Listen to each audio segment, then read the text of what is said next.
I, 45M, was married to my high school sweetheart Rachel, 45F. We have 4 daughters together, Lauren, 24F, Madison, 22F, Olivia, 21F, and Ashley, 18F. Our love story began in freshman year when we were both 14. I still remember the first time I saw her in our English class. She had dropped her books, and I helped her pick them up.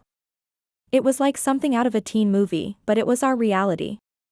My parents, Robert, 68M, and Pamela, 66F, loved Rachel from the moment they met her. She was the daughter they never had. Even in those early dating years, Mom would invite her over for Sunday dinners and teach her our family recipes. Dad treated her like his own daughter, always giving us relationship advice. He would say things like, "Communication is key," and "think before making big decisions." Those words guided our relationship for decades. Each of my daughters holds special memories that make this separation even more painful. Lauren, our eldest, was my shadow in her early years. I remember spending countless weekends teaching her to ride a bike in the park near our house.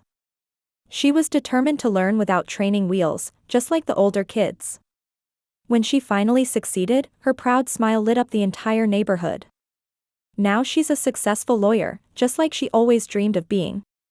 Madison, our creative soul, turned our garage into her art studio when she was 15. I helped her set it up, building easels and organizing her supplies. We spent an entire summer converting that space, and it became her sanctuary. She painted a family portrait that hung in our living room. It was her first major piece. I wonder if it's still there. Olivia's soccer games were the highlight of my weekends.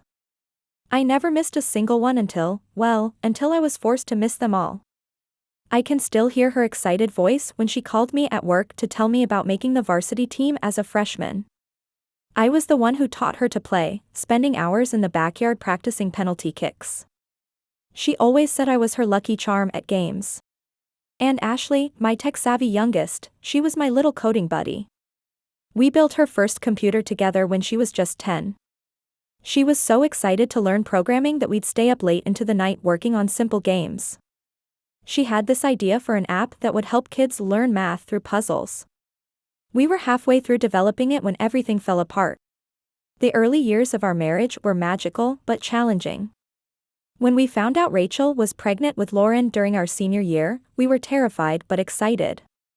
Instead of going straight to college, I took a job at a local manufacturing company while taking night classes. Rachel finished her degree part-time while raising Lauren. We lived in a tiny one-bedroom apartment, barely making ends meet, but we were happy. Those years taught us resilience and teamwork. But there was always one shadow over our happiness, my younger brother James, 43M. The signs were there from the beginning, but I was too trusting to see them clearly. Even in high school, James would find excuses to be around us. He'd offer to drive Rachel home when I had basketball practice, or he'd coincidentally show up at our favorite diner during our date nights. James had a pattern of obsessive behavior that I now recognize. Before Rachel, he fixated on his middle school teacher, writing her letters and following her to the grocery store. Our parents brushed it off as a harmless crush. In high school, he became obsessed with a girl in his class, creating elaborate stories about their relationship when they had barely spoken. Again, it was dismissed as teenage drama. The first major red flag appeared when Rachel and I got engaged. James didn't just disapprove, he went into a rage. He showed up at Rachel's workplace, causing a scene that almost got her fired. He was screaming about how they were meant to be together, how I had stolen her from him. Rachel was terrified. She immediately told me everything, and that's when I first seriously considered cutting ties with James. But my parents intervened. They convinced us that James needed help, not rejection. We spent months in family therapy sessions. James seemed to improve, apologized, and appeared to accept our relationship. He even gave a touching speech at our wedding, though I now wonder if it was all part of his long-term plan. Over the years, James worked his way deeper into our lives. He got me a job at his company, positioned himself as the favorite uncle to our daughters, and became a constant presence at family gatherings. He was particularly close to Lauren and Madison, often buying them expensive gifts and taking them on special outings. I thought he was just being a good uncle, making up for his past behavior. Looking back, I can see how he systematically built trust with every member of my family. He helped my parents with their finances, assisted Rachel with her career networking, and was always there when anyone needed help. He created an image of himself as the reliable, stable brother, in contrast to my busy schedule and frequent business trips. The business trips were necessary for my career growth, but James used them against me. He would tell Rachel things like, "Mike's always away, but I'm here if you need anything." He volunteered to help with home repairs and school events when I was traveling. At the time, I was grateful for his help. Now I see it was all part of his manipulation. 6 years ago, everything fell apart. I had been away on a week-long business trip to our company's West Coast office. It was a major project presentation that could lead to a promotion. I called Rachel every night, sharing every detail of my day, missing her and the girls terribly. I even had video calls with the girls, helping Ashley with her math homework remotely and listening to Madison's latest art project ideas. When I returned home, I found my entire family in our living room. Rachel and the girls were crying, and James was there, looking solemn. The atmosphere was heavy with tension. Rachel looked at me with such hatred in her eyes, a look I'll never forget, and asked, "How could you do this to us?" James had prepared his attack perfectly. He produced a folder containing what appeared to be irrefutable evidence of my infidelity. There were photos of me with another woman entering a hotel, intimate text messages, and even hotel receipts. He claimed the woman was a coworker who had confessed everything to him out of guilt. The photos were expertly edited. I later learned they were taken during legitimate business meetings and manipulated to look suspicious. The text messages were complete fabrications, but they included details about my work schedule and travel plans that only someone with inside knowledge could know. James had used his position at our company to make everything look authentic. I tried desperately to defend myself, but James had poisoned everyone against me long before I walked through that door. He had spent weeks dropping subtle hints to Rachel about my strange behavior. He had convinced my daughters that I was acting differently. He had even told my parents that he was worried about my choices. The next few hours were a nightmare that still haunts me. Lauren, who had always been my staunchest defender, threw her house key at me and screamed that she would never forgive me. Madison was sobbing so hard she could barely speak, but her words, "I hate you," came through clearly enough.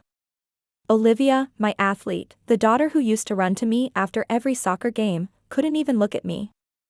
And Ashley, only 12 at the time, clung to Rachel while asking, "Why did Daddy do this to us?" My parents' reaction was perhaps the most painful. Dad, who had always been proud of me, who had taught me everything about being a good husband and father, looked at me with complete disgust. He said words that still echo in my head, "No son of mine would do this to his family. If you had any decency left, you'd make this divorce quick and clean."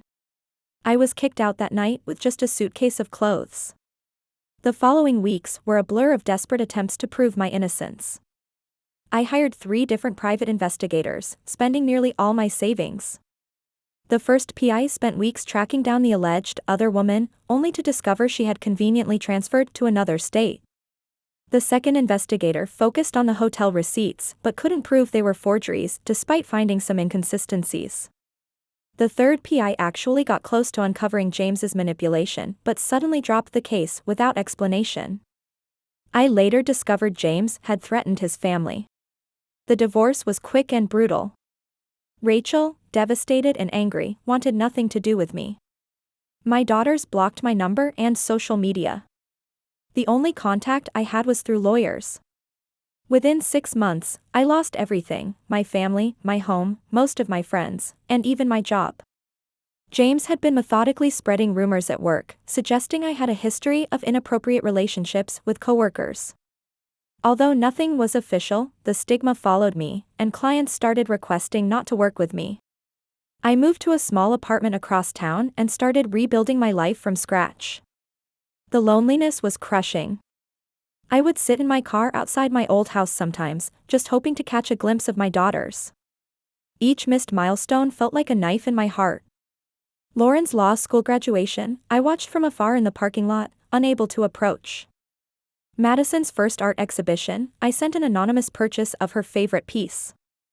Olivia's college soccer championships, I streamed them online, cheering alone in my apartment. Ashley's science fair victories, I read about them in the local paper. But nothing prepared me for the pain of Lauren's wedding. I learned about it through a mutual friend's social media post. The photos showed James walking my daughter down the aisle, my role, my moment, stolen from me. I spent that entire day in a dark place, contemplating things I'm not proud of. That's when I adopted Max, my cat, from the local shelter. He needed someone as much as I did, and honestly, he's saved my life more than once. Work became my only escape. I changed companies, moved to a different department, and threw myself into my career. I got promoted twice, but success felt hollow without my family to share it with. The new company didn't know about my past, but I could never form close relationships with coworkers. How do you explain why you never talk about your family? Why you eat lunch alone? Why you never attend office parties? I tried dating a few times over the years, but my heart wasn't in it. The first question was always about family, and I never knew how to answer. How do you tell someone that your brother systematically destroyed your life? That your entire family believes you're a cheater? That your daughters hate you? Most first dates didn't lead to seconds. Every holiday was a reminder of what I'd lost. Thanksgiving meant eating microwave dinners alone. Christmas involved watching old home videos and drinking too much.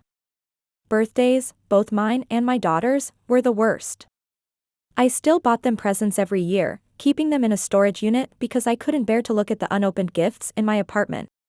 Then, 3 days ago, everything changed. I received a call from an unknown number. It was my mom, crying. She said they had discovered the truth about James's deception, but wouldn't give details over the phone. She begged me to meet with them, saying everyone was sorry and wanted to make amends. I hung up feeling numb. 6 years. 6 years of pain, loneliness, and lost memories. 6 years of my daughters growing up without their father. 6 years of James living the life he stole from me. A simple sorry can't fix that. I've contacted a law firm specializing in family law and defamation cases. The lawyer believes we might have a strong case, especially if my family now has evidence of James's deception. I'm not interested in reconciliation, I want justice. I want James to face legal consequences for destroying my life. Some might think I'm being too harsh, that family should forgive. But James didn't just break my trust, he systematically destroyed my entire life. He took away my role as a father, poisoned my daughters against me, and stole precious years I can never get back. How do you forgive someone who took away your chance to see your children grow up? Who made you miss your daughter's wedding? Who turned your entire family against you with calculated, methodical precision? Tomorrow, I'm meeting with the lawyers to discuss our options. I haven't responded to my mom's request for a meeting yet. Part of me wants to know how they discovered the truth, but another part feels it doesn't matter anymore. The damage is done. I'll update when I have more information. Right now, I need to focus on the legal aspects and maintaining my own mental health through all this. Update 1, just met with my team of lawyers and received shocking evidence from my parents. Here's what happened in the last 2 days. The meeting with my lawyers was eye-opening. They explained that James could face multiple criminal charges based on the evidence my parents provided. My mother handed over a thick folder containing original, unedited photos that clearly show how James manipulated the images.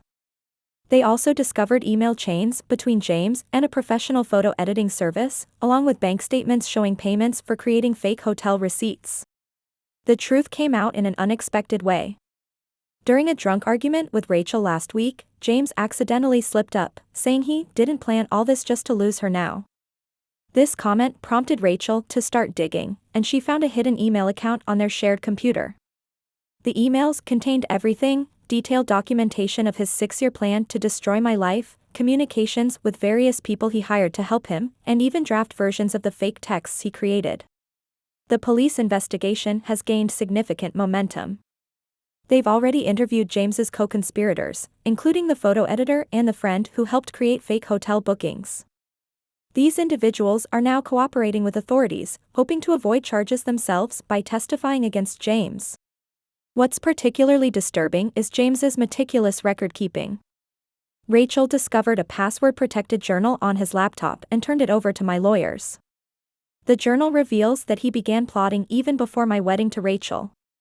He wrote extensively about biding his time and waiting for the perfect moment to execute his plan.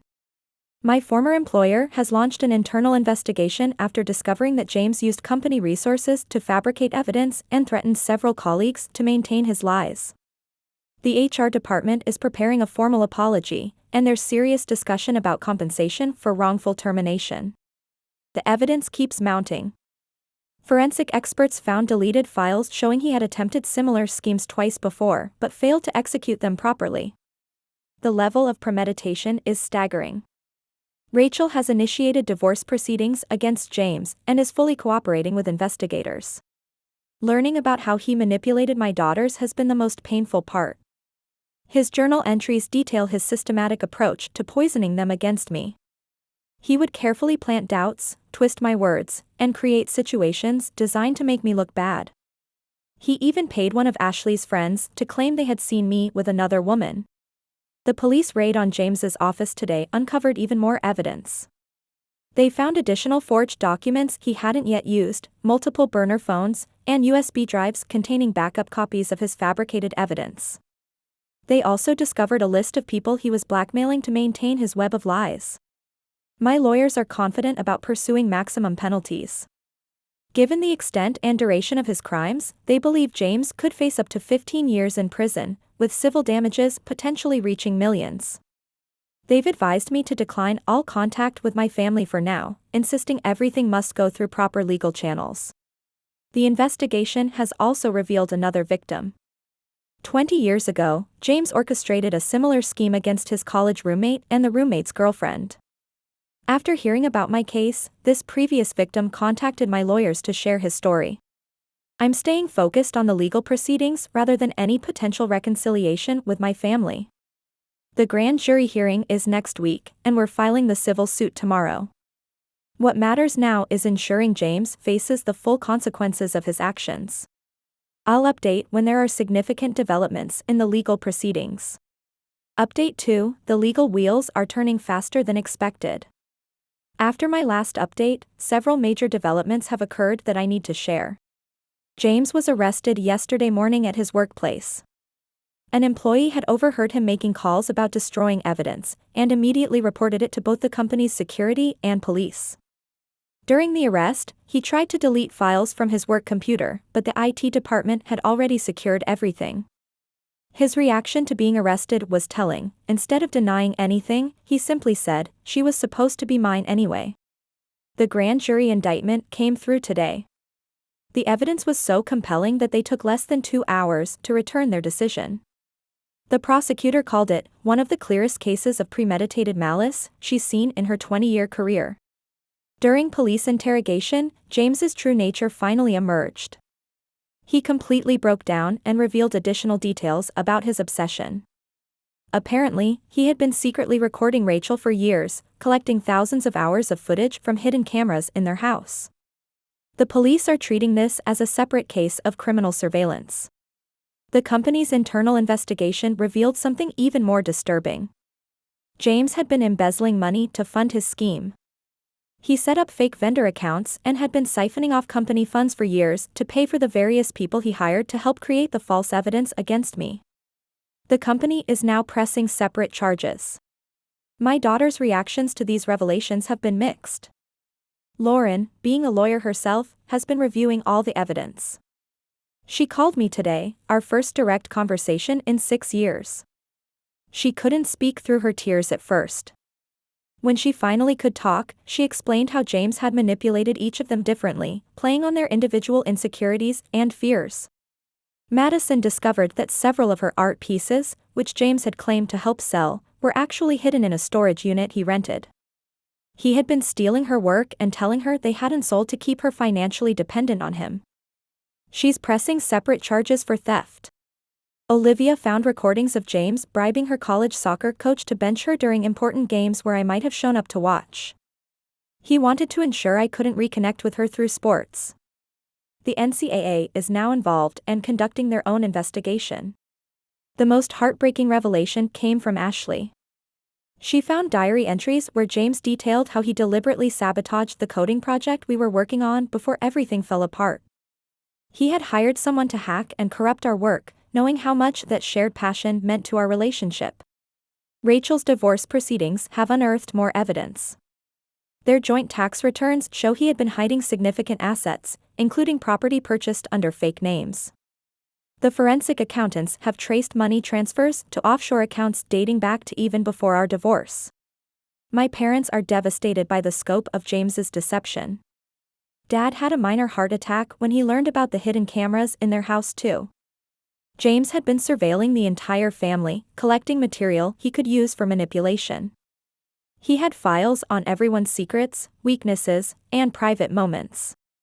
The criminal psychologist's report was released today. It describes James as having one of the most severe cases of obsessive personality disorder, combined with sociopathic tendencies, they've encountered. His journals show he viewed the destruction of my life as an art form, meticulously planning each detail. Previous victims have continued to come forward. 2 more families have reported similar schemes from James's past, though not as elaborate as what he did to me. These cases stretch back to his college days, showing a clear pattern of escalating behavior. The prosecutor is now pushing for additional charges related to organized crime, as evidence shows James had built a small network of blackmailed individuals who helped him maintain his deception.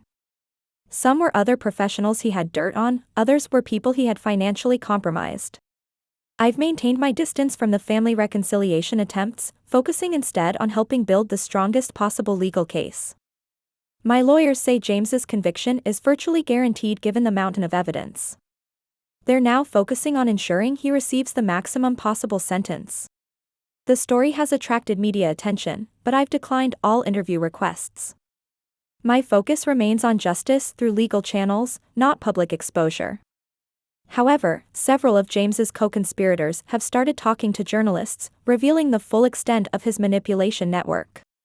I'll update again after the preliminary hearing next week. For now, I'm working with my legal team to prepare for what promises to be a landmark case in family law and criminal justice. Update 3: The preliminary hearing is over, and the results are more significant than anyone expected. I wanted to wait until everything was finalized before posting this update. James pleaded guilty to all charges, but what happened in the courtroom was unexpected. He demanded to make a public statement, against his lawyer's advice. For 45 minutes, he detailed his entire scheme, not out of remorse, but with a disturbing sense of pride. He described it as his masterpiece of revenge, and showed no regret. The judge's reaction was unprecedented. After hearing James's statement, she abandoned the standard sentencing guidelines. Citing his pathological pride and clear intention to re-offend, she imposed the maximum sentence on every count, to run consecutively rather than concurrently. James will serve 25 years in prison, with no possibility of parole for 18 years. During his statement, James revealed new information about other victims. Beyond the cases we knew about, he had attempted similar schemes against 3 other families in different states. The FBI has opened an interstate investigation, suggesting his crimes might lead to federal charges. The most shocking revelation came from his offshore accounts. The forensic accountants discovered he had been running a consultation service for other obsessed individuals, teaching them how to destroy families and relationships. He had clients across multiple countries. Interpol is now involved. Rachel testified about finding a hidden room in their basement, filled with surveillance equipment and monitors. He had been watching not just their house, but had installed cameras in my apartment, my office, and even my car. The technical expert who examined the setup said it was military-grade surveillance technology. My youngest daughter Ashley made a breakthrough in analyzing James's computer systems. Using her coding skills, she uncovered encrypted files showing he had been planning to expand his scheme. He had detailed files on my coworkers' families, preparing to destroy multiple relationships simultaneously if I ever got close to proving my innocence. The company's investigation led to a complete overhaul of their security systems. They discovered James had compromised nearly every department through blackmail and manipulation. The CEO personally testified about finding evidence that James had been selling corporate secrets to fund his elaborate schemes. Lauren, in her capacity as a lawyer, has been working with the prosecution to build cases for James's other victims. She found a pattern stretching back to his high school days. He had been practicing and perfecting his techniques for over 25 years. Her investigation revealed a network of enablers he had cultivated throughout his life. Madison's art gallery held an exhibition titled Betrayal's Shadow, featuring works she created processing this trauma. During the opening, she publicly confronted several of James's accomplices who attended, not knowing she would be there. Their confessions, captured on video, provided evidence for additional prosecutions. Olivia discovered James had been stalking her college teammates, collecting compromising information to ensure their silence. She's now working with campus security nationwide to develop protocols preventing similar manipulation schemes in university athletics. The psychological impact on our family has led to an unexpected development. The case is being studied at several major universities as an example of long-term psychological manipulation. Research teams are analyzing James's methods to develop better detection and prevention strategies for similar cases. My parents have started a support group for families affected by pathological liars and manipulators. Through this network, they've uncovered 5 more cases of James's interference in other families' lives, some dating back decades. These revelations have led to the reopening of several cold cases involving suspicious family breakups. The judge ordered James to pay $12 million in restitution, combining compensatory and punitive damages. The forensic accountants found he had amassed over $20 million through his consultation service and corporate espionage, all of which has been seized. Looking ahead, I've declined all offers of reconciliation from my family. The damage runs too deep, and the years lost can never be recovered. I'm focusing on helping build safeguards to prevent others from experiencing similar manipulation. Several state legislatures are now considering James's law to impose harsher penalties for orchestrated family destruction. The story has drawn international attention, but I maintain my privacy. Instead, I'm working with cybersecurity experts to develop software detecting patterns of systematic familial manipulation. Ashley is leading the technical development, turning our tragedy into something that might help others. This will be my final update. Justice has been served, but some wounds never heal. I'm moving forward with my life, focusing on preventing others from experiencing what James did to our family.